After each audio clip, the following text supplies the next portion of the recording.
हिमाचल प्रदेश को पूर्ण साक्षर राज्य घोषित किया गया है। शिमला के पीटर हॉफमैन निदेशालय स्कूल शिक्षा हिमाचल प्रदेश द्वारा अंतर्राष्ट्रीय साक्षरता दिवस पर पूर्ण साक्षर हिमाचल समारोह और उल्लास मेले 2025 का आयोजन किया गया, जिसमें प्रदेश के मुख्यमंत्री सुखविंदर सिंह सुक्खू ने राज्य को पूर्ण साक्षर राज्य घोषित किया। समारोह में हिमाचल प्रदेश में शिक्षा के क्षेत्र में हुए विकास को लेकर प्रेजेंटेशन दी गई और भविष्य गुणात्मक शिक्षा की तरफ फोकस करने का सरकार ने दावा किया। इस मौके पर मुख्यमंत्री सुखविंदर सिंह सुक्खू ने कहा कि 1971 में पूर्ण राज्य का दर्जा मिलने के बाद शिक्षा के क्षेत्र में हिमाचल ने क्रांतिकारी बदलाव किए हैं, जिसके चलते आज प्रदेश साक्षर राज्य बना है। अब सरकार का फोकस गुणात्मक शिक्षा में प्रदेश को आगे ले जाना है, जिसके लिए सरकार ने डे बोर्डिंग स्कूल, पहली कक्षा से इंग्लिश मीडियम में पढ़ाई सहित कदम उठाए हैं और आगे भी कई सुधारात्मक कदम उठाए जाएंगे। हिमाचल प्रदेश की साक्षरता दर 99.30% है, जो राष्ट्रीय स्तर पर साक्षरता दर 80.9% से कहीं ज्यादा है। जब किसी राज्य की साक्षरता दर 95% या उससे अधिक होती है, तब उस राज्य को पूर्ण साक्षर राज्य घोषित किया जाता है।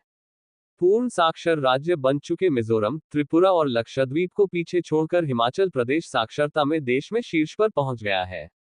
कार्यक्रम में मुख्यमंत्री हिमाचल प्रदेश के शेष 56,960 निरक्षरों को साक्षर बनाने की नई योजना का भी ऐलान किया। इस मौके पर भारत सरकार के शिक्षा सचिव संजय कुमार का ऑनलाइन संदेश भी सुनाया गया। वहीं इस दौरान मुख्यमंत्री सुखविंदर सिंह सुक्खू ने कहा कि कल प्रधानमंत्री मोदी हिमाचल प्रदेश के आपदा प्रभावित क्षेत्र का दौरा करेंगे और धर्मशाला में प्रधानमंत्री के साथ उनकी बैठक में, जिसमें आपदा को लेकर पूरी प्रेजेंटेशन दी जाएगी ताकि प्रदेश को आपदा राहत पैकेज मिल सके। इसके लिए विधानसभा से सर्वसहमति से प्रस्ताव केंद्र सरकार को भेजा गया है। प्रदेश को प्रधानमंत्री से उम्मीदें हैं। पंजाब दस्तक के लिए सुरेंद्र राणा की रिपोर्ट। जब मात्र 7.5% हिमाचल के लोग साक्षर थे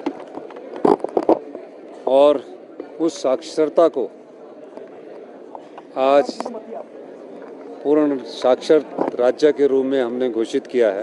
केंद्र सरकार ने हमारी इस उपलब्धि के लिए हिमाचल प्रदेश को पूर्ण साक्षर राज्य का दर्जा दिया है। मैं आपको ये बताना चाहता हूँ, 1971 में पूर्ण राज्य हिमाचल प्रदेश बना। उसके बाद से शिक्षा के क्षेत्र में बड़े क्रांतिकारी बदलाव आए और इन क्रांतिकारी बदलावों के कारण जहां हम पूर्ण साक्षर राज्य बने, अब गुणात्मक शिक्षा में भी हम आने वाले समय में हम प्रदेश के पहले कुछ राज्यों में हम शामिल हो जाएंगे।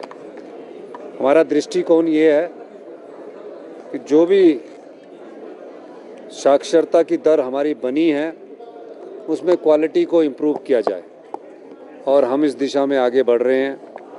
हमने कई शिक्षा विभाग में परिवर्तन किए हैं और उसमें स्कूल एजुकेशन एक बोर्ड बनाया है। Rajiv Gandhi day boarding school खोले जा रहे हैं। पहली कक्षा से हमने इंग्लिश मीडियम शुरू कर दिया है और अच्छे शिक्षा संस्थानों को विकसित किया जा रहा है।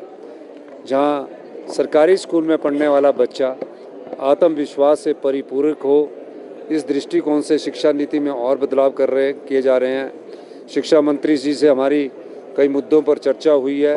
आने वाले समय में शिक्षा के क्षेत्र में और बदलाव देखेंगे और आने वाले समय में हमारे जो सरकारी क्षेत्र के स्कूल है उसमें हम CBSE बोर्ड को भी लागू करेंगे और एजुकेशन बोर्ड को भी, दोनों बोर्डों के साथ एक समावेश बनाकर क्वालिटी एजुकेशन पर ध्यान देंगे। सर, प्रधानमंत्री जी आ रहे हैं, सर इस बार दिल्ली जा रहे हैं, तो क्या आपदा राहत वाला ही एजेंडे पे? नहीं, इस बार मैं दिल्ली एक बार फिर से 11 तारीख को फाइनेंस कमीशन से मिलने जा रहा हूँ। फाइनेंस कमीशन के पास अपनी मांग रख रहे हैं कि जिस प्रकार की आपदा आई है और उसमें हमें आप गंभीरता से हमारी बात पर विचार करिए और प्रधानमंत्री मोदी जी से भी हम चाहेंगे कि नियमों में परिवर्तन किया जाए। फॉरेस्ट एक्ट है जिसमें हमारे यहाँ फॉरेस्ट की जो जगह है उसमें जिनकी जगह बह गई है और वो उस जगह में अपनी जगह पर मकान बनाकर नहीं रहना चाहते, उनको एक बीघा वन भूमि के जो कानून है उसमें परिवर्तन किया जाए और जो हिल एरिया के नियम हैं अक्रॉस द कंट्री उनको में बदलाव किया जाए। इस बारे में हमने एक मेमोरेंडम बनाया, प्रेजेंटेशन बनाई है। Thank you. देखिए, राष्ट्रीय आपदा का तो प्रस्ताव भारतीय जनता पार्टी की सरकार ने भी वहाँ पास किया। अब प्रधानमंत्री जी ने आकर पूरा वो सर्वे करेंगे। सर्वे के बाद हमारी उनके साथ कल प्रेजेंटेशन है। प्रेजेंटेशन के बाद वो सब बातों को अपने अधिकारियों के साथ समझेंगे और निश्चित रूप से जब प्रधानमंत्री जी आते हैं तो आशा तो होती ही है, और खुद जब आप अवलोकन करेंगे तो उसका ना कुछ फ़ायदा, और जो अपने धरातल पर जाकर वो जब देखेंगे तो उस परिस्थितियों का ज़्यादा जानकारी वो प्राप्त करके कुछ ना कुछ स्पेशल रिलीफ पैकेज की हमें आशा है। कितना नुकसान हुआ है और क्या मांग करेंगे आप, पैकेज की जाएगी? देखिए, हमने तो कई बार कहा कि स्पेशल रिलीफ पैकेज दीजिए। 5,000 करोड़ तक का नुकसान का अभी अनुमान है और इससे ज़्यादा बढ़ सकता है, क्योंकि कई सड़कें पंचायत की है जो अभी टूटी हुई है और कई सड़कें हमारी राज्य की है जो टूटी हुई है।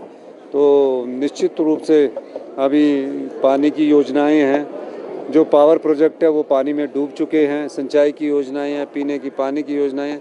इन सब योजनाओं को जब टूटी हुई होती है बहुत अधिक पैसा लगता है और बनाने में भी काफ़ी समय लगता है। तो ये सब दृष्टिकोण से देखा जाएगा कि हमने कैसे जो भी मांग उनकी केंद्रीय टीम आगे निरीक्षण भी करेगी और जो केंद्र की राज्य सरकार की मांग होगी उस पर कितना गंभीरता से विचार करते हैं।